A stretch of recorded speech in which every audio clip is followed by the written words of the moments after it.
We in Minnesota do not believe a word out of that guy's mouth or Trump's. We don't believe it. He blamed all the violence on the protesters. He said it's our fault and that we should be cooperating with them completely. So we as citizens are supposed to violate our own Constitution to support their Gestapo tactics.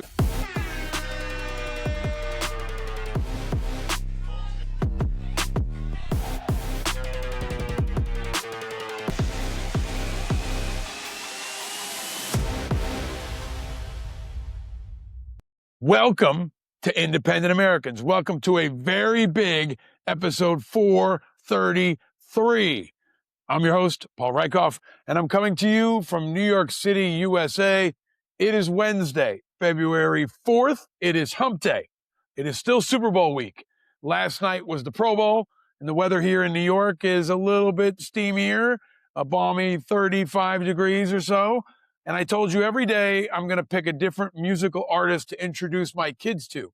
Today's artist is John Denver, because we all need a little more sunshine on our shoulder right now. And our guest coming up is going to bring sunshine and then some. But first, I'm going to bring you the 5 I's I bring in every single show. To you new folks, it's independence, integrity, information, inspiration, and impact. And if you want to talk about impact, our guest today is going to bring it.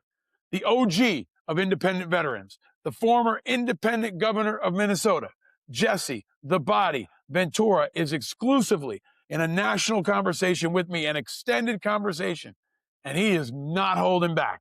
This is Jesse in vintage form. He's going to issue a call to action. He is not pulling any punches on Trump, and he reacts to the news that's happening right now in Minneapolis, and also tells you some really good stories. But first, there's a ton happening today, and when it comes to ICE, they continue to run rampant across America. Don't believe the government, believe your eyes. And there was powerful testimony yesterday from people brutalized by ICE. Citizens, disabled people, ordinary people, brave people who sat before Congress and told their stories, including Miramar Martinez, who talked about being shot by Border Patrol. Check this out. As I continued to drive past the Border Patrol agents, I could hear my back passenger window shatter, and I felt bullets continue to pierce my body. As I attempted to drive to a safe location, I began to feel lightheaded. I looked down and I noticed blood gushing out of my arms and legs, and I realized I'd been shot multiple times. As I became lightheaded, I became worried I would pass out and endanger other drivers on the road.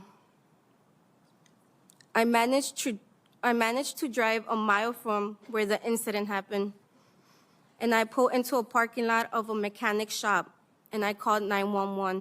All right, so they fired 5 shots into her, and she had 7 holes. And there was this disturbing clip from Congressman Robert Garcia reading a text message of an agent bragging about shooting Miramar. Check this out. Ms. Martinez, these are images of texts sent by the agent who shot you. And they're actually disturbing to read, but I think it's important for the public to see this. The agent linked an article about your shooting and texted, read it. 5 shots, 7 holes. I fired 5 rounds and she had 7 holes. Put that in your book, boys. Oh, well, it is what it is. Shit happens. This is someone that works for the United States government. I fired 5 rounds and she had 7 holes.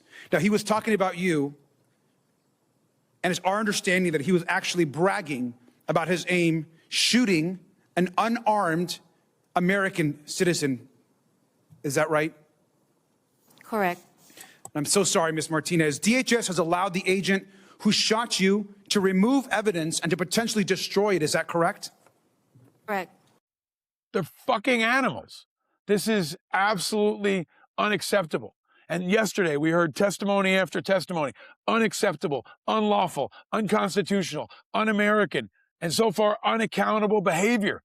This is animal behavior. It's terrible and unacceptable, and all of us need to say hell no. And there was a lot of it.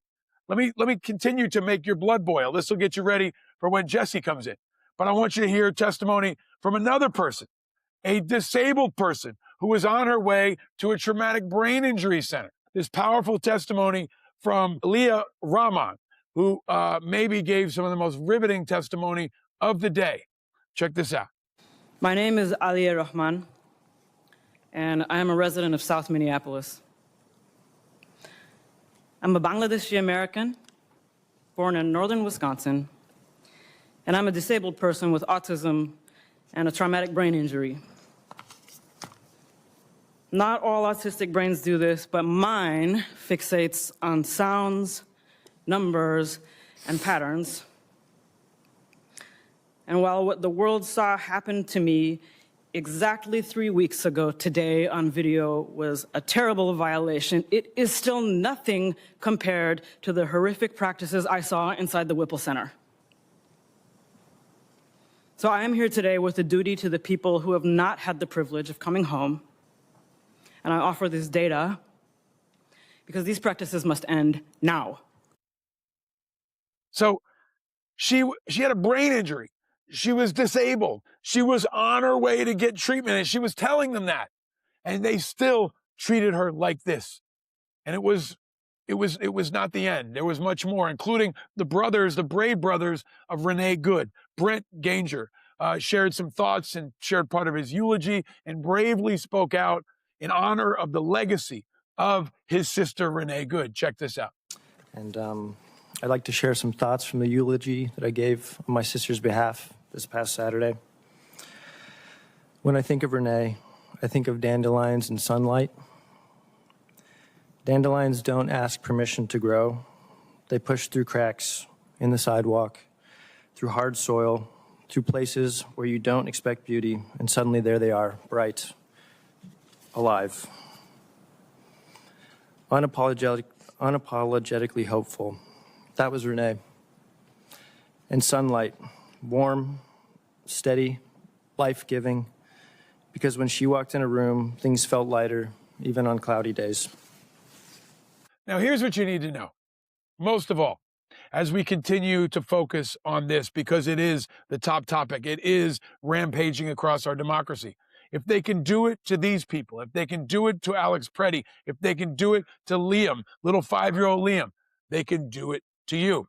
And the bad news around ICE just continues to flood out. Now we have news that they have halted all movement at a Texas detention facility, a DHS facility, because they have a measles infection.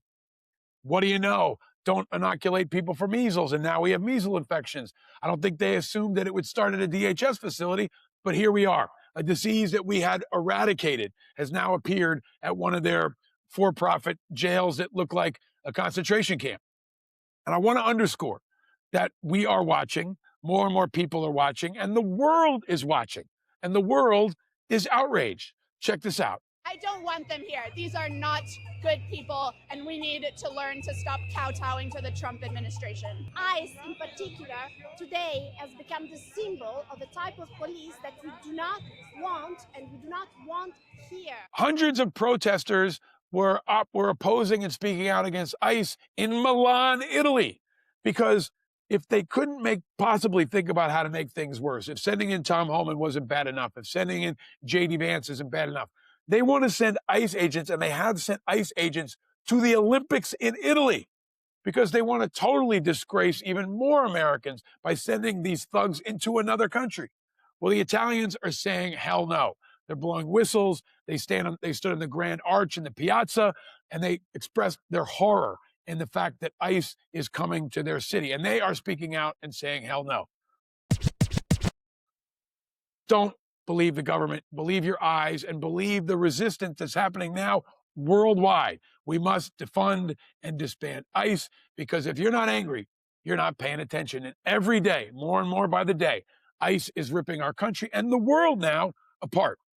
Put them on trial and shut them down. More coming up with Jesse Ventura. You do not want to miss Jesse Ventura on the latest information about ICE, including breaking news that says that they are removing as many as 700 ICE agents from Minneapolis. don't go spiking the ball just yet. This may be good news, or it may be more toggling. Stay tuned for that and stay vigilant. All right, Trump continues to be all gas and no brakes, and nothing is slowing him down. He continues to wage a relatively effective war against the free press as well, and there's important media news that you need to know about. There's news that will have Trump celebrating, and it involves one of his top targets. The Washington Post announced today sweeping layoffs. Layoffs across multiple divisions. Potentially hundreds of folks are being laid off. This could impact people who cover foreign affairs and national security. The sports department is getting annihilated. But this is a big, big piece of news. And I think it's good news for Trump. Another key leader of the Fourth Estate has been weakened. And it's bad news for America. And I want to note that our enemies especially are celebrating any decreased coverage, especially around national security and foreign affairs. And we need that kind of coverage now more than ever. We need it holding Trump accountable, and we need it informing people about what's happening from Venezuela to Israel to across the Middle East to everywhere else, to including National Guard deployments in the U.S., which continue to take place. And this morning, below the radar, the suspected gunman accused of ambushing 2 National Guard troops is set to be arraigned. And also an update on one of those National Guard troops that survived. Staff Sergeant Andrew Wolf is about to undergo skull surgery. So don't forget that those 2 folks were shot brutally by Ramunallah Lakhawal, a 29-year-old Afghan who's facing 9 charges. This is happening below the radar, but underscores that our National Guardsmen continue to be deployed in D.C. and around the country, often not by their governors, but activated federally by the president as he continues to march toward what could be an invocation of the Insurrection Act, as we've covered many times before. All right, there's some Iran news, also national security stuff that we need the Washington Post and we need the Stars and Stripes to cover. Stars and Stripes had the headline that a U.S. Navy fighter shot down an Iranian drone that was unnecessarily maneuvering toward the USS Abraham Lincoln. Because in the midst of everything else, you may not remember that the aircraft carrier Abraham Lincoln is in the Middle East. Hours later, the guided missile destroyer McFall escorted a U.S. merchant vessel harassed by Iranian forces. But the U.S. is shooting down Iranian drones. Tensions continue to be high, and we're going to need the Washington Post and Stars and Stripes and others to cover it. And we're also going to need them to cover Ukraine, where today is day 1442 of Russia's full-scale invasion, and it just never ends.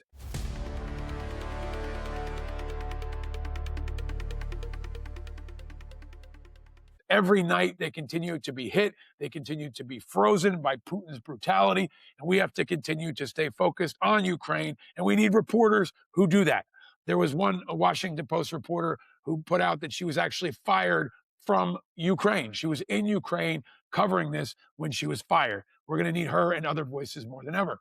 We're also going to need them in politics because the House yesterday passed a bill to end the shutdown, which is some good news. The fight over ICE continues, but we may have another shutdown in 10 days. In Texas, Democrats are fighting amongst themselves. We talked about that yesterday, and there will be more in the days to come. But if you didn't see my episode yesterday with Kivon Shroff, go back and check it out. We talk about how the Democrats are not going to save you and are eating their own in Texas and beyond.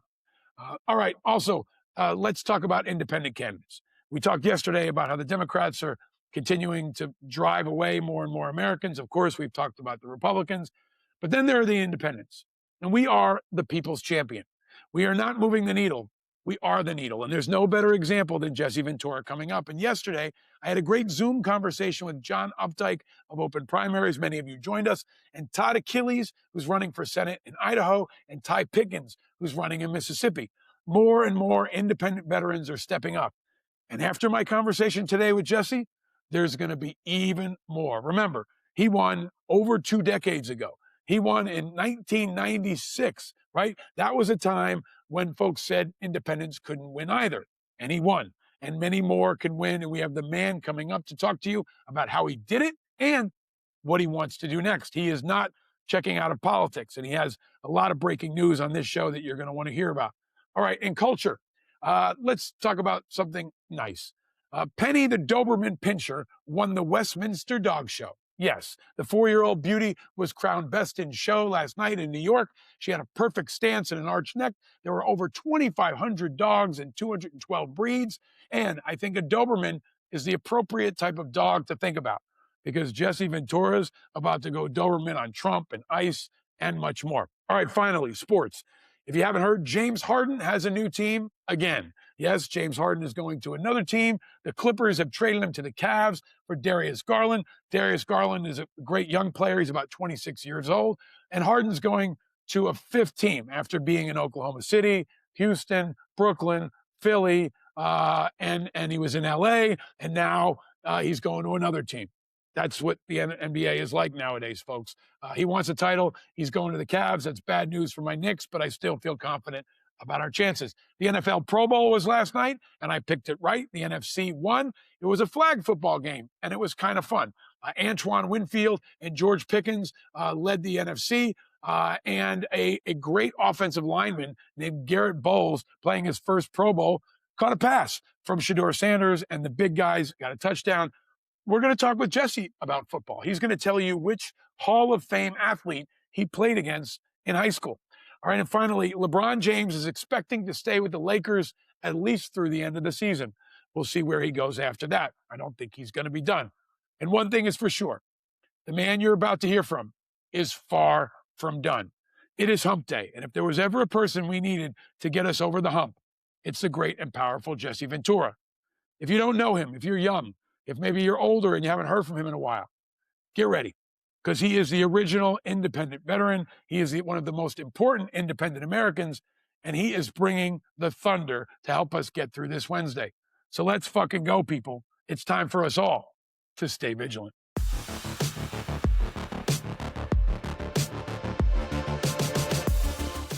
All right, folks, helping us stay vigilant in this time where vigilance is so badly needed. A man who I've wanted on this show since I first created it. He's the OG of Independent Veterans of America, the original, the Navy SEAL veteran, powerful, candid, patriotic voice. He was a former governor of Minnesota, serving a term from 99 to 2003. The original independent American, the great and powerful Governor Jesse, the Body Ventura, is finally on Independent Americans. Welcome, sir. Paul, great to be here. It's my pleasure. I was the 38th governor of Minnesota, but a lot of people don't realize that prior to that, in 1990, I became the mayor of the sixth largest city in Minnesota, which was Brooklyn Park, Minnesota. So my foray into government wasn't that I wasn't prepared. I had already been a mayor in the sixth largest city for 4 years.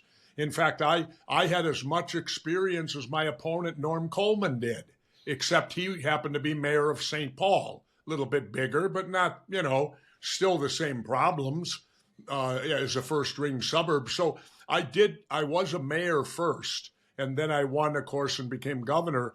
And the most unique thing I'll say about that, Paul, is this: the money. When I ran in Minnesota, and now this is back in 98, you know how much money I raised to become the governor? No. $300,000. You know how much the Democrats and Republicans combined spent to beat me? $12 million. Wow. And I won. So you can see I was a very irritating person to them. They spent all this money to win the governorship, and then they lose it to a guy who spent nothing. Well, it also shows that independents can win. And I want to talk more about that coming up, because there's this slander against independents that we're all going to be spoilers. And they forget recent history. They forget your history and even history before that. But I want to get into that. I want to get into ICE. I want to get into Trump. But also, I just want to set the table for folks. You and I met over 20 years ago, man. I want folks to know that it's hard to believe it's that long. Yeah. I don't know if you remember when we met at a truck stop, in Minnesota that was set up through our mutual friend, Bill Hillsman, because we were starting this vets group in 2004, and we wanted somebody who was a veteran, who had some power and a voice, but also who was independent.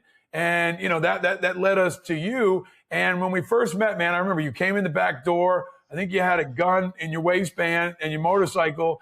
And I said to you, hey, man, you know, this is what we want to do. And you said, if it's going to help veterans, I'm in. Right there on the spot, you put your hand on the table and you said, I'm in. And a lot of folks didn't want to support veterans back then. It was 2004. People thought the war was going well. They thought Bush might just be riding high.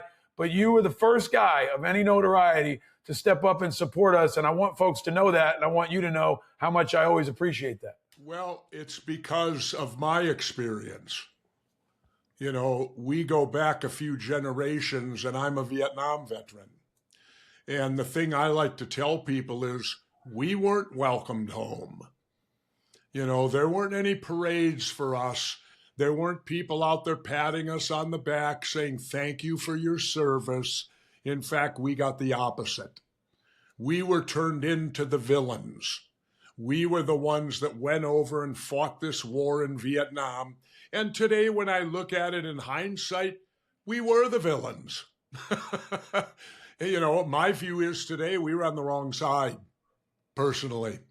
And I'm not alone in that viewpoint, but it is what it is. It still didn't make us villains.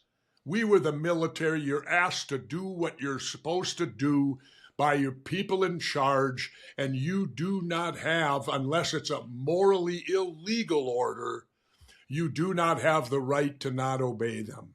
And, you know, and that's what led me to my outburst. We'll tie that in a couple weeks ago when the Gestapo hit my high school, you know, with this ICE operation.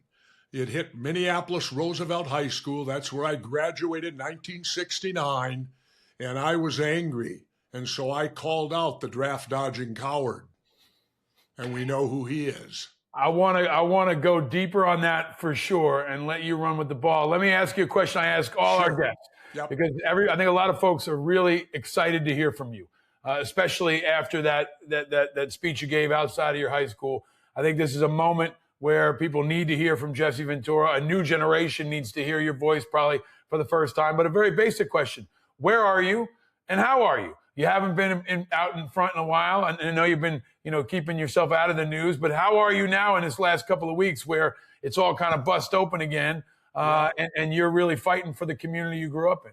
Well, I'm angry because after the last election, I stopped watching the news. I didn't watch the news from November until they attacked my high school, and now I've had to start watching it again, because they're right in my backyard. Now, why did I stop watching the news? I'll tell you why. The last election. Whether you liked Ms. Harris or not, this last election was a choice, a very simple one, in my opinion.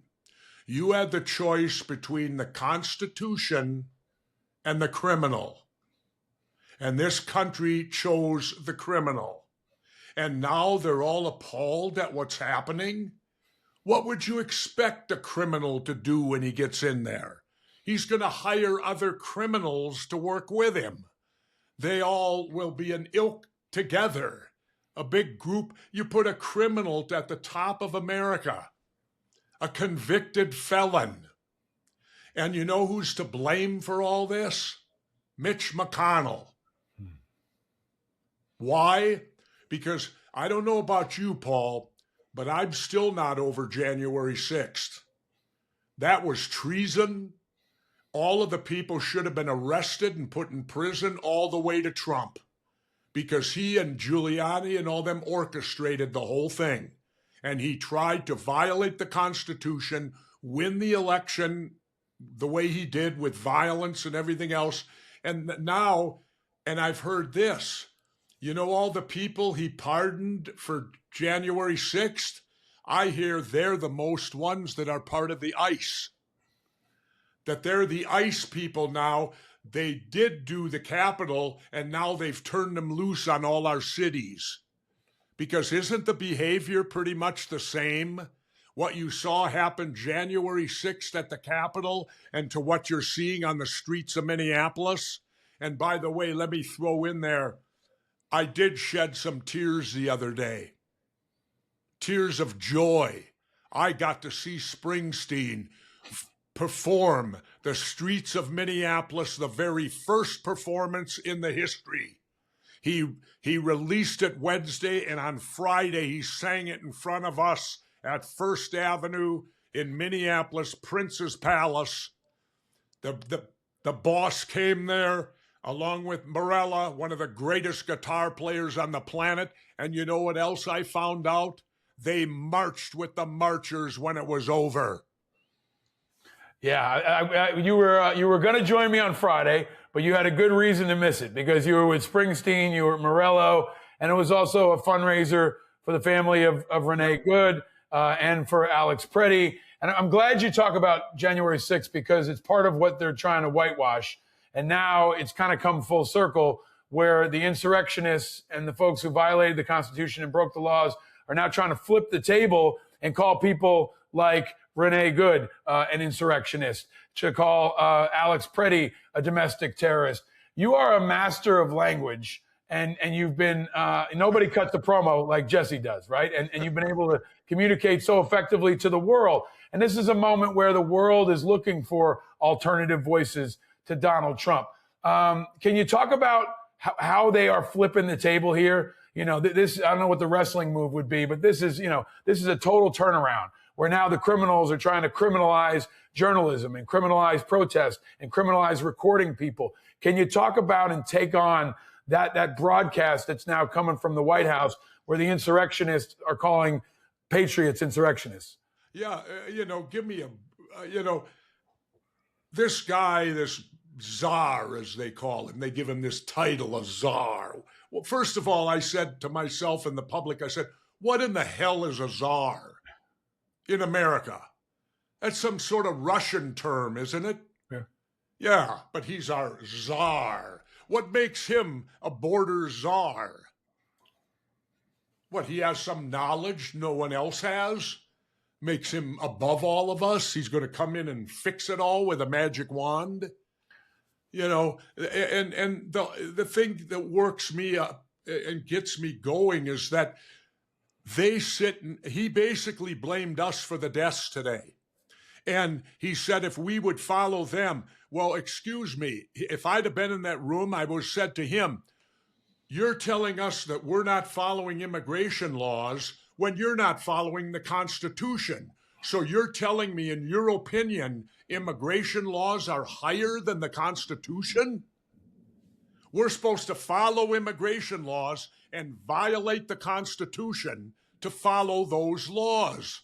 And that's what they're in essence telling us, that we in Minneapolis are out of line while they sit and violate the First Amendment, they violate the Second Amendment, they violate the Fourth Amendment, and they violate the 10th Amendment. And yet we're supposed to be hanging our heads that we're some sort of lawbreakers? Since when does immigration law trump the Constitution and the Bill of Rights? And I'd like to, I wanted to say to Homan today, will you leave if I offer you a $50,000 bribe? Let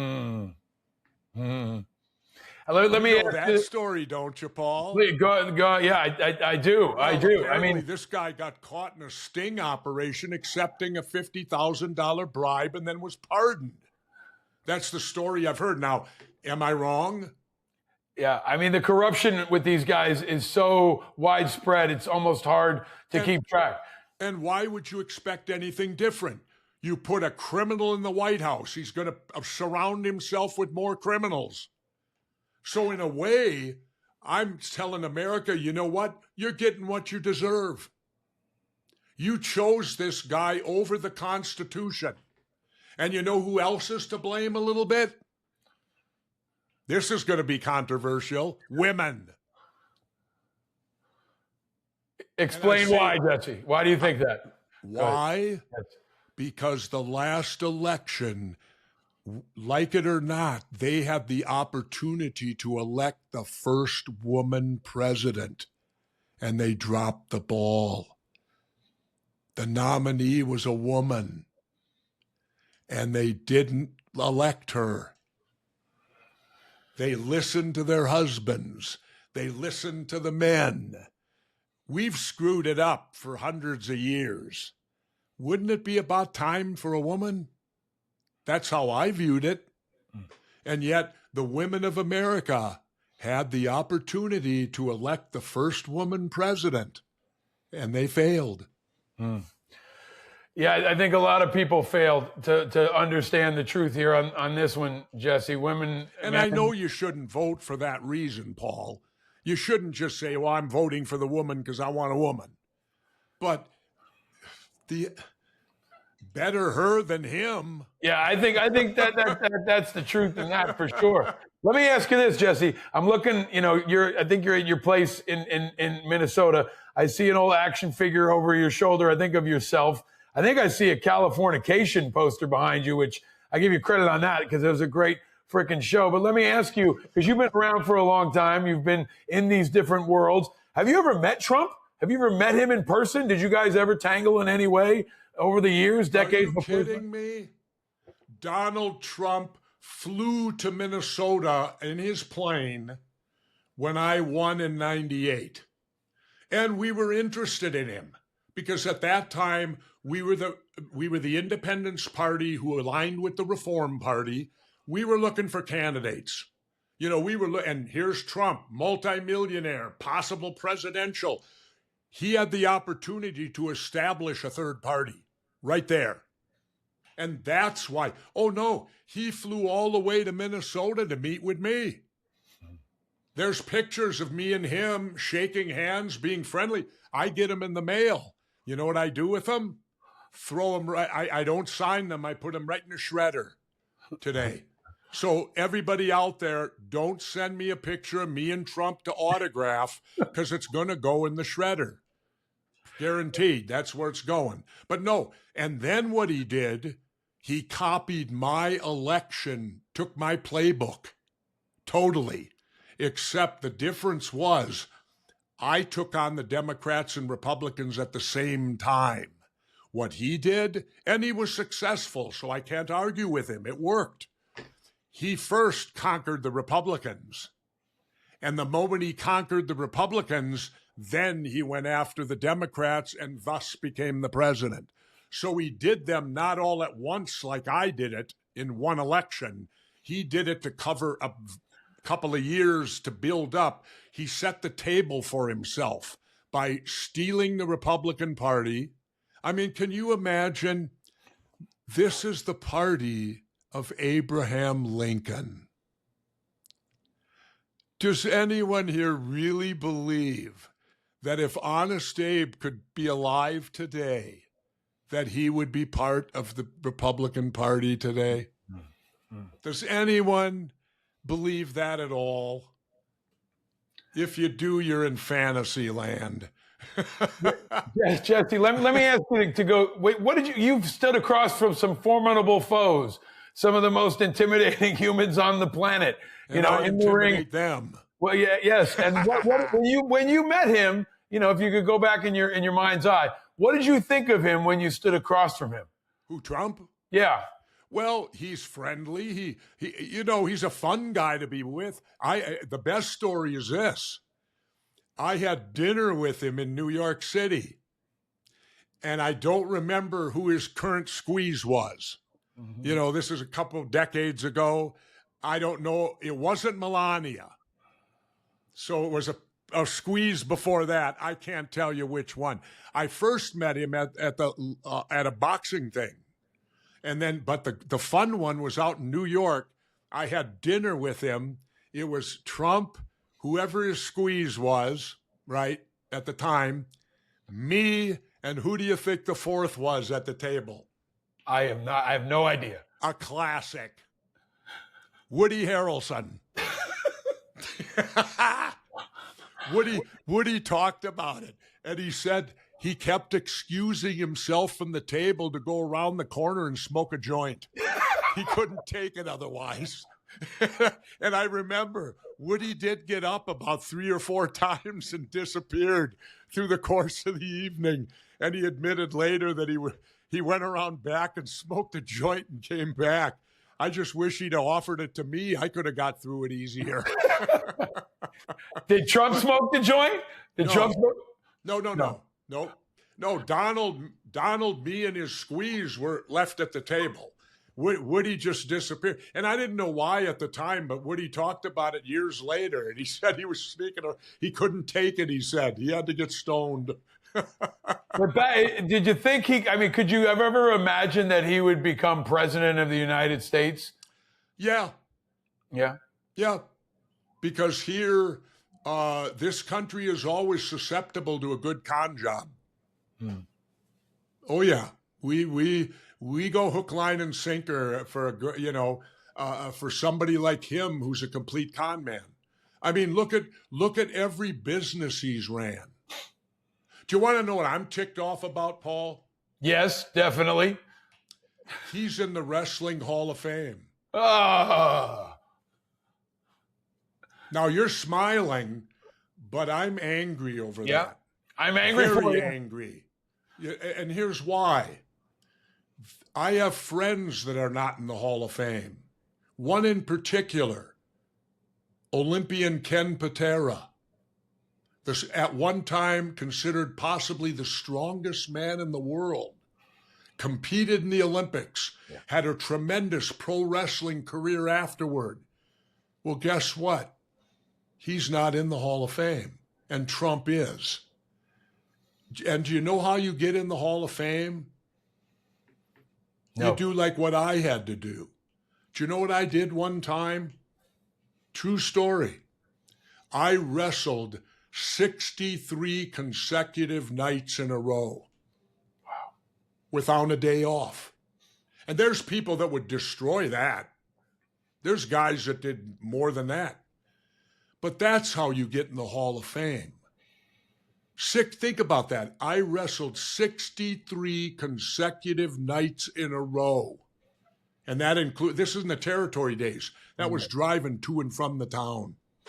My first new car, a Mercury Cougar 75. In 2 years, including carpooling, I had 128,000 miles on it. Wow. But it worked good. You know why, Paul? Why? Back then, they only had 5-digit odometers. And when I traded it in after 2 years, I didn't lie. The guy said, "Is the mileage accurate?" I said, "Yeah." I just didn't tell him it had flipped over. And he wouldn't have believed it. Because when I traded it in, it was a 2-year-old car with showing 28. I just didn't say there was a 1 in front of it. Man. 120. But who would believe that? Who would believe you could put 128,000 miles in 2 years, including carpooling? I believe it. I didn't drive all the time. I believe it. And this, America's missed hearing more of this from you, Jesse. I mean, this is a really important time for you to be back on the mic again and telling stories and sharing wisdom and calling people out. Of course, Trump got into the Hall of Fame in a shady way, like he does everything else. But let me ask you to go to what. It's hard to pick one top topic today. Yeah, well, you know why he got in? Please. He provided us 2 buildings, I think WrestleMania 5 and 6 or something, where he probably made millions, off renting us his buildings to hold WrestleMania. And for that, Vince McMahon puts him in the Hall of Fame. It's a disgrace. I've almost resigned, gone publicly and say I'm resigning from the Hall of Fame because of Trump is in it. And he doesn't qualify, like everything he does. He's not qualified. Just like when he wants the Nobel Peace Prize. Paul, you know what I wanted to do? And I can let you know right now. I wanted to call a meeting with Trump, and I was going to give him my honorable discharge. That way he'll have one. Only thing is, his name won't be on it, but he can still hold it up. He can have a discharge from the United States Navy. I was going to do that. Mr. Trump, I'll offer you a discharge from the United States Navy so you can pretend you served. I think he said at one point he wished he had a Purple Heart, maybe not fully understanding what's required in order to get that. It's hard to pick one top topic on a day like today. You've hit so many things, but let me ask you to respond to one thing in particular.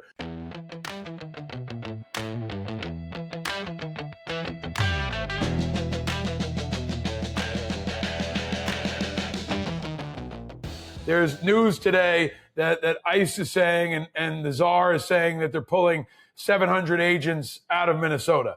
I've urged people to beware before they celebrate or spike the ball, because he seems to be toggling. He moves them away from Minnesota, moves them into Phoenix, moves them into Utah, moves them into Texas. But what's your reaction to the announcement that 700 ICE agents may be leaving Minnesota? We in Minnesota do not believe a word out of that guy's mouth or Trump's.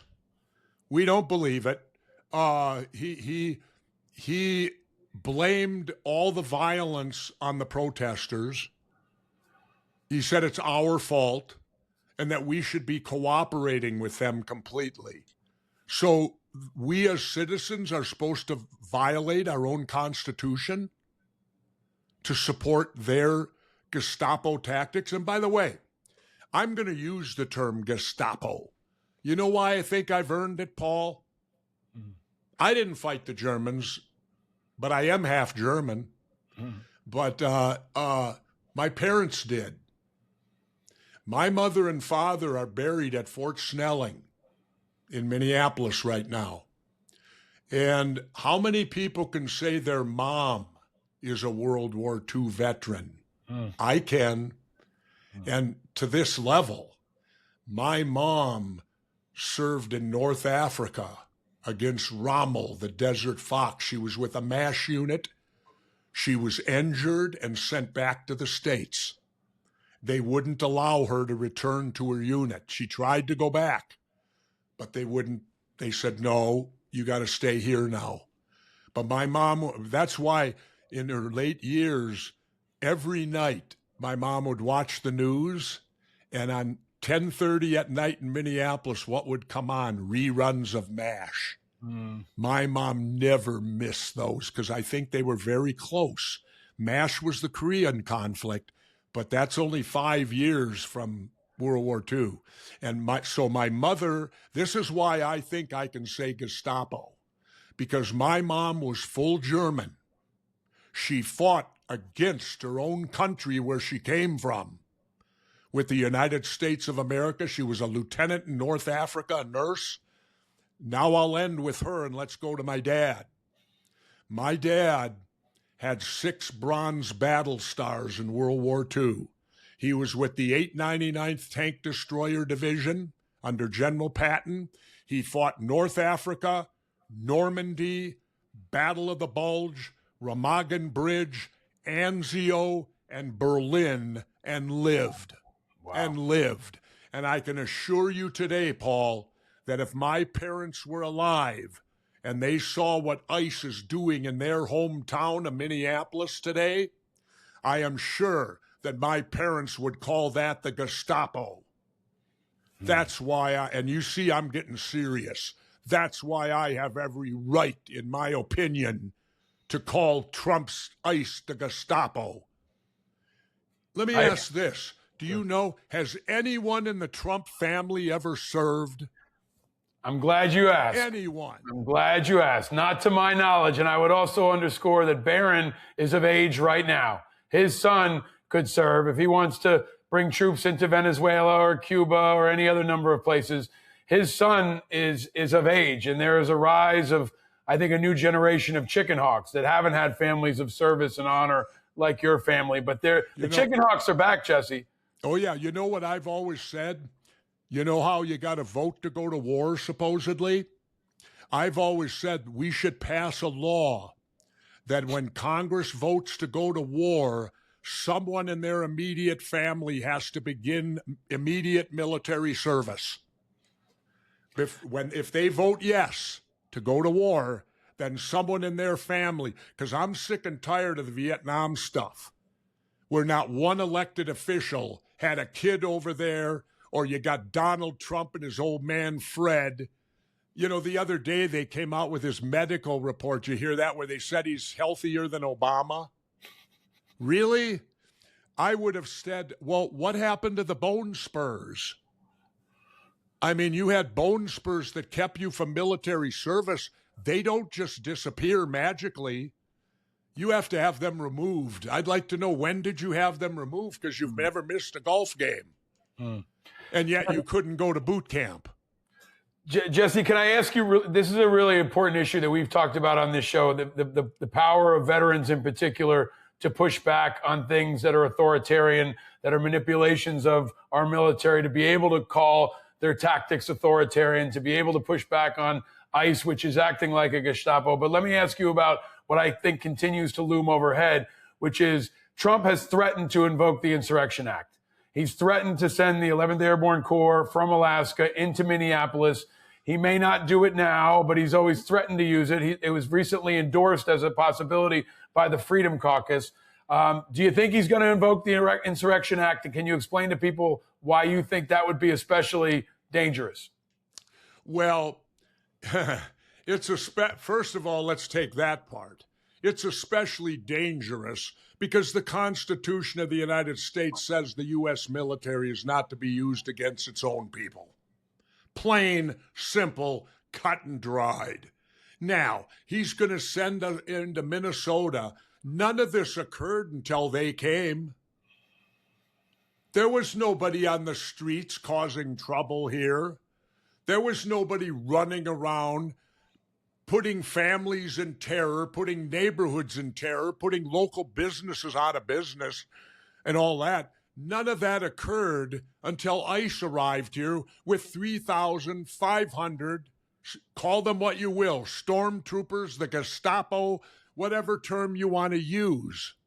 And right now, and they tell us they're making us safer. Paul, here's a statistic for you in Minneapolis in January. In January of 2026, there were 3 murders in the city of Minneapolis. 2 of them were done by ICE. So ICE is the leading murderer in the month of January 2026 in the United States, in Minneapolis, Minnesota. ICE is the leading murderer. And the best part is, apparently there's going to be no trial. Apparently there's not even going to be really an investigation about it because, after all, we the people caused it to happen, if you listen to Holman.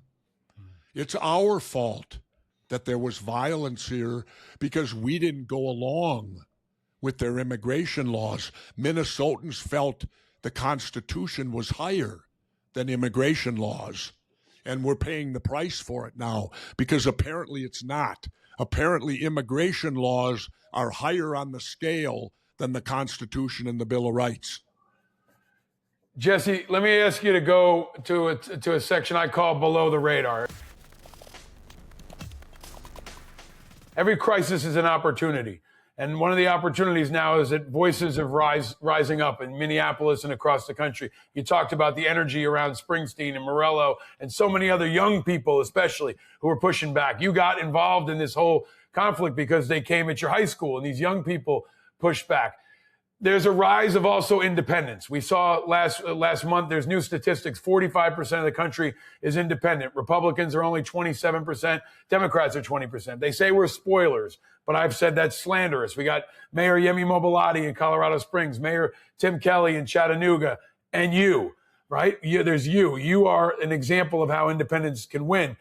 How did you win? Let's not forget Senator Angus King from Maine. Yes, Senator Angus King has been a guest on this show. I hope he can come back soon, too. But let me ask you this.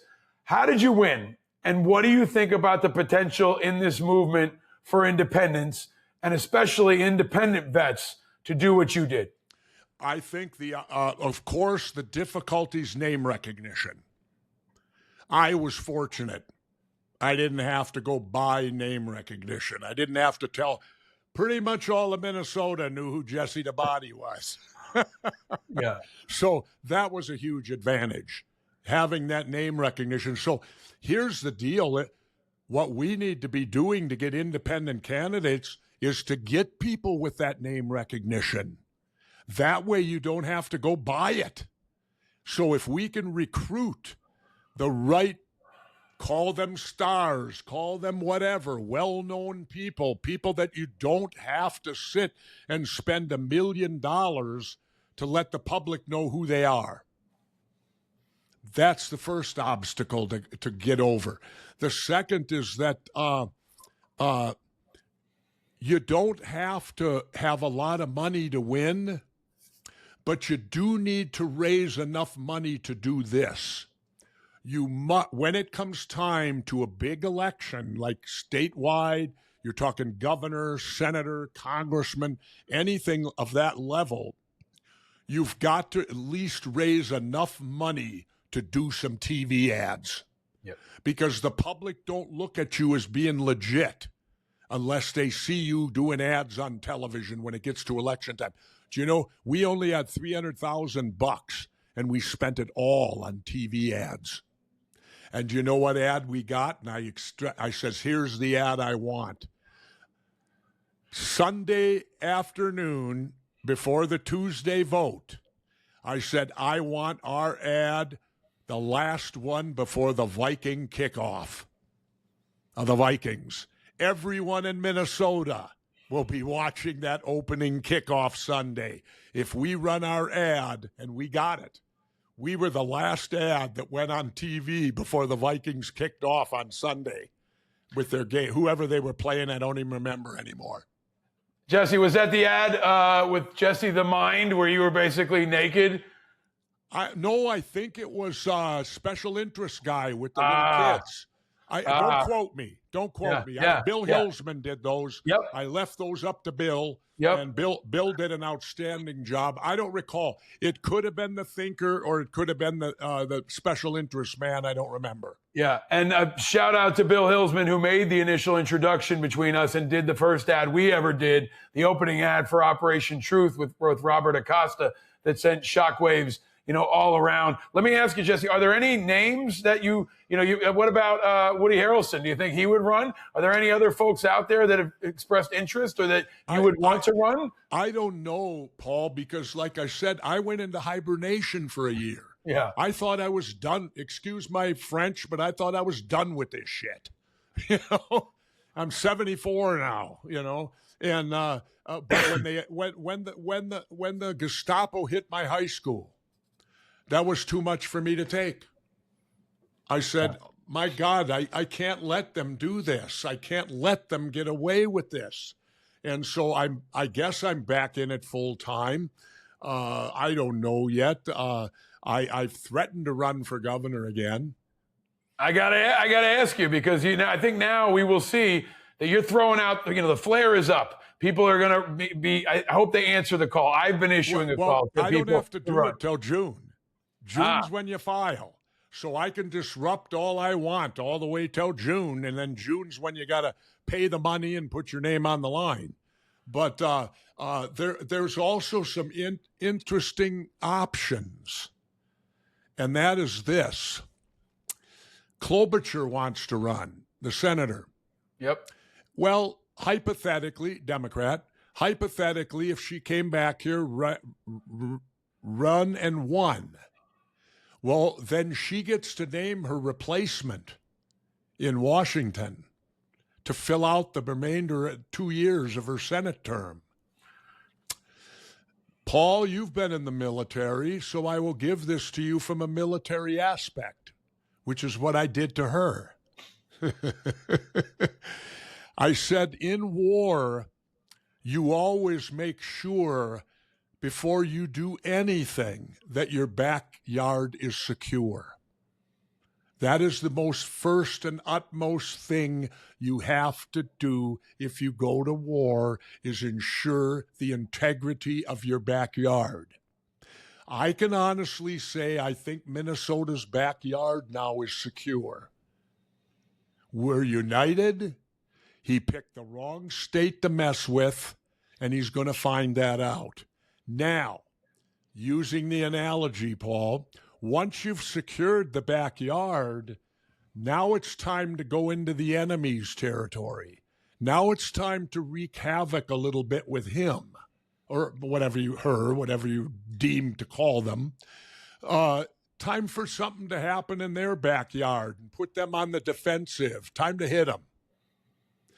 I know that well because that's what SEALs do.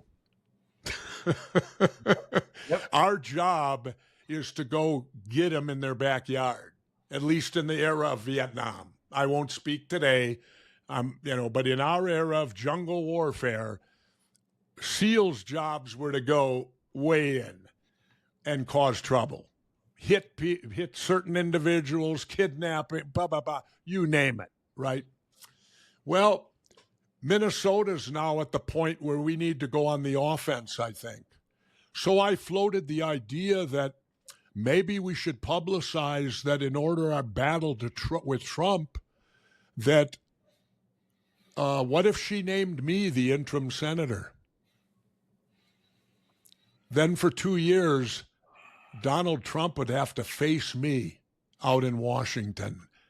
The coward would have to look at the frogman. Well, the flare is up, and the mission has been. Paul? No, I'll tell you what.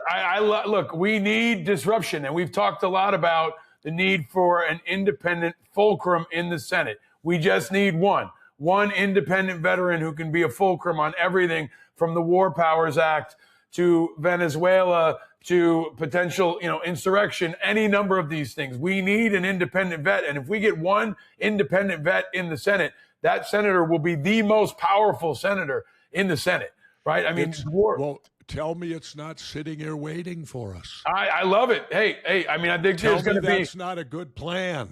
I think it's a good plan. I think the Draft Jesse campaign was limited to governor until now, but I would love to have Senator Klobuchar come on here to respond, because what we need is, and you've been great about focusing on, we need disruption. The system is broken. The politics are broken. The Democratic Party is not going to save you, and the Republican Party is driving us in a ditch. So we need disruptors. And we need people who won't back down from this bully.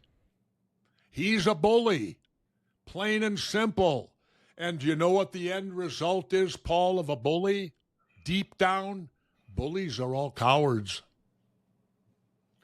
Yeah. When you strip away their bullying, in the end, they're a coward.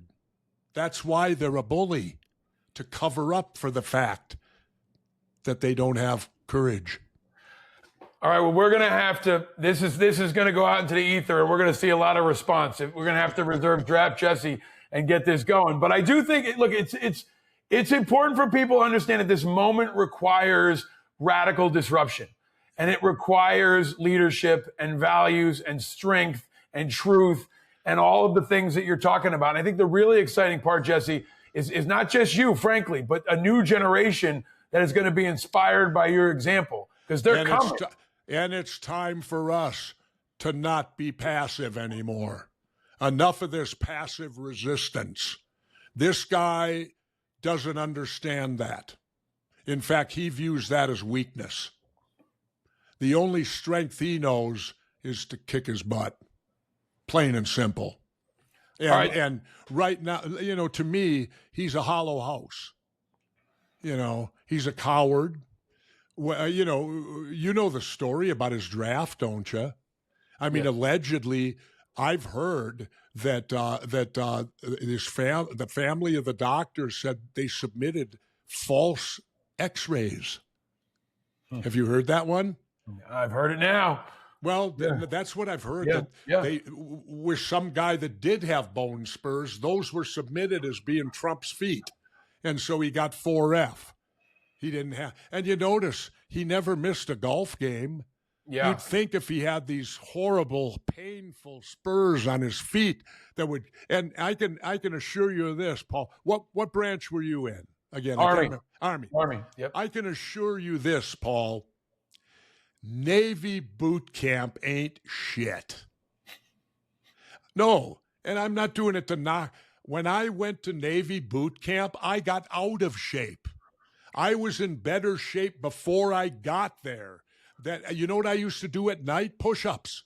I'd go off in the corner. I was working out because I was volunteering for BUDS, basic underwater demolition SEAL. And Navy boot camp, all you do is march. There is nothing physically demanding at all with Navy, and there shouldn't be, because other than the frogmen and the SEALs and certain elements like that, most Navy men are thinkers. They're running a radar thing. They're on a ship. They're sitting in a chair. You know, you don't have to run anywhere to shoot them big guns on a ship. You know, you just sit in a chair and shoot them. You know, I guess. Jesse, you're part of what we have to pierce is the fake tough guys and show the real tough guys, and that's where the contrast between you and Trump is so powerful. Let me ask you this: you know, you mentioned that he's in the WWE Hall of Fame. What do you think about him having a UFC octagon fight at the White House? I mean, there's this kind of like over projection of fake masculinity. He and Hegseth and Kash Patel and all these guys are going to have an octagon in front of the White House for a UFC fight. What do you think about that? I think it's publicity again for Trump to try to pretend he's a tough guy. You know, he'd never get in there, ever. In fact, I would challenge you this, Paul. Yeah. I'll bet Donald Trump has never been in a fight in his whole life. I mean, even as a kid. You know what he is, Paul? I'll describe him to you, and you tell me if I'm wrong. And we all know them. We all, in a group of friends, there's always one guy, and that would be Donald Trump. And I'll use it in two courses here. The first thing is this. He's the kind of guy in a group that will start the fight, and then he'll hold your coat. Oh, yeah. Oh, yeah. He's that guy. No, he's going to smart off, and he's going to start the fight. He's talking. He's talking in the back. Yeah. Yeah, and then he's going to hold your coat when it comes time to do the actual fighting. Yep. Here's the other point I'll make, and I'm sure you'll back me up on this. I don't care, Navy, Marines, Air Force, Army, your first night in boot camp. Think back to your first night in boot camp. You go to bed. I don't care. In the middle of the night, the authorities are going to show up because you're going to have one guy who wets the bed, screams for his mom, and is totally out of control. The authorities will come in the middle of the night. You're nodding. The authorities will come in the middle of the night. They'll remove him, and you'll never know what happened to him because you're on with boot camp. But he'll disappear, probably discharged out, couldn't adapt, so they'll 4F him and get him out. But I will make this statement. Every boot camp has one of those the first night. Am I right? Yep. I'll make this statement. That guy would have been Donald Trump. If he'd have gone to boot camp, he would have been the guy wetting the bed in the middle of the night. He'd have been crying for his mom, and the authorities would have taken him out struggling in the middle of the night, and we'd have never seen little Don again. Yep. I think that's it. You got it. All right, look, I got to take us to, this is an important point for you. Every show we end with something good. Something good. Oh, something sweet. Feel the fire. And you gave us a lot today that was really good, but I'm going to start and then I'll throw it to you. And I want to call out, speaking of heroism, the White House is still responsible for making important announcements. And one that they made that probably got almost no coverage is that yesterday there was a Medal of Honor approved for a fallen Army Staff Sergeant Michael Ollis, who is from Staten Island. He was killed in Afghanistan in 2013 when he used his body to protect a Polish Army officer during a suicide bombing. Total act of heroism. He jumped in front of his ally. An important reminder also of how important our allies are who stand alongside of us. But they say he preserved the lives of not just that guy, but dozens of other military and civilian personnel. He had been awarded the Silver Star. It was upgraded to the Distinguished Service Cross. And we got word yesterday that he and his family will be awarded posthumously the Medal of Honor. And I just want to just ask everybody, I'll link to it in the show notes, check the news and the amazing, inspiring story of Michael Ollis and also his family, because he's not alive to see it, but this will honor his memory. It'll celebrate his courage. And I encourage everyone to look at Medal of Honor citations because we need examples of courage, especially now. So that's for today, something good. Over to you, Jesse. What do you got that's something good? Well, let's stick with the Medal of Honor. I had the chance to know and make the acquaintance of a man by the name of Mike Thornton. And Mike's a SEAL, and Mike won the Medal of Honor. But Mike's winning of the Medal of Honor could very well be the most unique of all. And I don't think it'll ever be achieved again. Want to know why, Paul? Yes, please, Jesse. Mike got the Medal of Honor for saving the life of a previous Medal of Honor winner. Tommy Norris, SEAL team, had already won the Medal of Honor. He was back in Vietnam after winning. I think I'd have retired. But anyway, he was back. The story goes, I wasn't there, but the story goes, Tommy Norris got hit. They thought he was dead. We don't leave our guys. Mike charged, killed a few guys, scooped up Tommy Norris, dove him into the river, swum him out to sea. They were picked up by a patrol boat, and it turned out he was alive. He saved, so he got the Congressional Medal of Honor for saving the life of a previous Congressional Medal of Honor winner. I don't think that'll ever occur again. That's incredible. That's incredible. Yeah, it is. It's a story that you got to pinch yourself and go, come on, how could this be true? Well, we'll link to it in the show notes. I encourage folks to read the citation. Jesse, your whole story is one of those ones where you pinch and say, how the hell can this be true? But I'm so grateful that you're back with us. I hope you can come on again as often as you're available, because the country and the world needs to hear from you. Well, let me just say this to all the veterans out there. Run for office. Run as an independent. I can do it. You can do it. Your fellow veterans are going to rally behind you. It ain't about money, people. You served our country before when you were asked to do it. There's no greater calling than what's going on right now. Our country is at stake right now, veterans, and it's time for us to save it again. Only this time it's sick because it's our own president that's doing it. Hear, hear. If you want to do that, we've got Independent Veterans of America is now established. We are looking to run at least 100 independent veterans this fall. Check the website. It's in the show notes. We got Jesse's support. You know, that's the goal here, is imagine hundreds of people in the image of Jesse Ventura and George Washington and so many other citizen soldiers and soldier citizens who step forward to lead for this country. We need them now more than ever. And Jesse, we need you more than, hey, you got a pick in the Super Bowl? I got to ask you, were a football player in high school. It's Super Bowl week. Are you picking the Seahawks or the Patriots? Who are you picking? Well, I'll tell you this. I was worried about him last year because of the two bad games he had at the end, Sam Darnold. Yeah. But I will say this. Sam proved me wrong with those two, bad games. He obviously learned from them. He did what you're supposed to do. Always learn from your mistakes, learn when you lose, I'm going with the Seahawks. I think Sam Darnold's a unique story, a journeyman quarterback who came to Minnesota and all of a sudden got the success. And his only problem here was he wanted too much money, and Minnesota didn't want to go in that deep with him, because they wanted other free agents and stuff like that. They did make him an offer. It wasn't like they just let Sam go.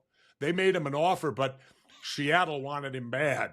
And so Seattle gave him a big offer. And of course, I don't blame Sam. You're going to go, that's one thing about pro sports, people. Make sure your loyalties with who signs the check. Well, I hate to say that in a bubble, but truthfully it is. But anyway, no, I'm going to go. I think Sam Darnold is such a unique story that to finish it off with him coming back now in his career and winning a Super Bowl would be a wonderful thing. I share that sentiment. He proved me wrong. I bet against him against the Rams, and he delivered. He had the game of his life. I had seen him struggle in New York, but he proved everybody wrong. He's been rising to the moment. He's turning it around, and maybe, that's a good message for what we need in this country right now, is to turn it around. And then, of course, we look at the quarterback for the Patriots, May, and everybody always says, well, he's only in his second year. He'll have a lot more. Well, you got to remember, Dan Marino only got there once. So nothing is guaranteed on the Super Bowl. You get there for your first or second year, you could play 14 years and never see it again. Jesse, what position did you play? I know you were on a great high school team, and you played with some greats. It was funny. All the way to 8th grade, believe it or not, I played quarterback. I believe it. But then when I got to high school, I didn't have particularly a strong arm, throwing. And so I ended up, I played defensive right end. And believe it or not, on my high school team at Roosevelt, we used a 5-2 defense, nose tackle, 2 tackles, and 2 stand-up ends. Yeah. On our front 5, I was the smallest. That's some big dudes. That's some big dudes. That's the truth. And in high school, I was 6'3", 200 pounds. And this was back in 1969. And I was the smallest guy on our D-line at 6'3", 200 pounds.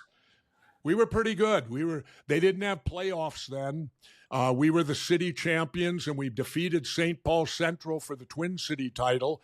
And St. Paul Central is the home of, and I'll finish with this, whom I consider the greatest athlete in Minnesota history. You know who that is? Dave Winfield? Got it. There you go. No, and I say this about Dave Winfield because Dave is the only person I know that got drafted by the 3 major sports: football, basketball, and baseball. Dave Winfield was drafted in all 3 of them. I know of no one else that has ever done that. I know that story because he was one of my favorite players growing up as a Yankee fan. He was my brother's favorite player. He's an incredible athlete. And we whipped their butt. All right. Well, Jesse Ventura, you played defensive end, and you need to defend America's end now more than ever before. I'm so grateful for your time, for your leadership, for always being there for veterans, especially for being there to represent Minneapolis. People need hope in this moment, and you're bringing it, and it's contagious. And you're issuing a call that's very serious that I hope will resonate for folks to step up, not just veterans, but all folks to step up and meet this moment. And I hope we hear a lot more from you in the days to come, my friend. Let me finish with this, Paul. I think, believe it or not, I'm going to be 75 this summer. I lived through the whole Vietnam, the protests, all of that. I think this is the most dangerous time in my 75 years on the planet for our country. I believe this is the most dangerous because of who's in the White House. That this is the most dangerous time in America, and it's going to take everybody to survive this. I think that's right, man. I think that's right. I've told a lot of my veterans friends all the other fights we've had were warm-ups for this one. This is the big one. And, dangerous times require dangerous men, and you're the best kind of dangerous man. And we need you. So thank you for joining us. I'm an old man. You're a wise man, and we need that wisdom. All right, the great and powerful Jesse, the body, the governor, the OG of independent veterans, the great and powerful Jesse Ventura. Thank you, my friend, for all you do and for all your leadership. Ooh, yeah, there you have it. The great and powerful Jesse Ventura. He is not holding back. This is a bit of a reintroduction of Jesse Ventura to many of you who've never heard him or haven't heard him in a while. He is bringing the thunder. He is answering the moment, and he will be back. I hope Jesse can be a regular on this show, but this is the kind of information and independence and integrity we want to bring on this show. To those of you that are new, welcome. We're glad you're here. Just want to give you an update on other stuff happening. I will be on News Nation today for my weekly television appearance with Conal McShane. I'll be on CNN with Aaron Burnett, continuing to challenge ICE and probably talk a bit about some of the news we're breaking today on this show. A big week will continue. Tomorrow, we've got Chuck Todd to go deeper on politics, and he'll give us his Super Bowl prediction. And Friday, a very big show. Rachel Maddow will be here for Football Friday. We will go deeper on the latest breaking news, and she'll talk about her Patriots. And I want to send something else out. If you are a veteran who wants to run for office, we have created an organization to help you. Independent Veterans of America is that organization. We want to run 100 veterans in Jesse's legacy this fall, and maybe Jesse will be one of them.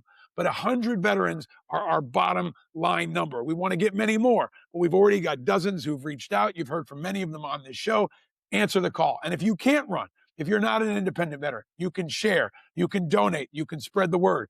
Go to independentveteransofamerica.org and help us send hundreds of Jesse Venturas, not just to Washington, but to communities all the way down to the school board nationwide. All right, and if you're new to this show, welcome. We are now daily. We hit number 36 last month on the charts, and we continue to push forward. Follow us everywhere, especially on YouTube. If you want to see something, go over to YouTube, hit subscribe, and watch my conversation with Jesse, because he looks as interesting as he sounds. That is always the case. But subscribe. You can go to independentamericans.us for more. Go to Apple Podcasts and rate us. You can find us on Spotify. It is a big, big week ahead and a big time for us to meet this moment, because America is more divided than ever. But here at Independent Americans, I'm working to change that and bring in a heat and a fire and a light that is different from all the other shows that can bust through the ice in this moment. And if you're among the now 45% of Americans who are independent, a number that's probably going to grow after they hear from Jesse today, this is your show. Our independent movement is hope for the future, country over party, people over politics, light instead of the heat of so many other places. And our movement is growing. It's going to take a big step forward today with Jesse Ventura. Even if my voice is still struggling, Jesse and our movement are growing, and we're bringing hope, which is the oxygen of our democracy. If you like this episode, do me a solid, do us a solid, fuel the movement, share it far and wide, and invite others to declare their independence. And stay vigilant, my friend, because eternal vigilance is the price of freedom. And know you're not alone in your vigilance. We're all vigilant, and we're all in this together. And Jesse today gave you some motivation, I hope, and some hope and some energy that you can spread. Make that energy contagious and spread it far and wide. I'm your host, Paul Rieckhoff. Thank you for tuning in to Independent Americans. Happy Hump Day. Get out there and spread the light. Tell them about Jesse. Tell them about what we're doing. And, of course, especially right now, stay vigilant. I'll see you tomorrow. Archipelago, he tells me the left and right are dreams for those without a clue. And when you wake, it's time to grow. And it's not cool to believe in school, but if I can say one thing, I've seen the children of the revolution and the good trouble they can bring. He says the red and blue are dead and independent is an attitude. An island in the sea of rhetoric and archipelago, he tells me the left and right are dreams for those without a clue. And when you wait, it's time to grow. Powered by Righteous Media.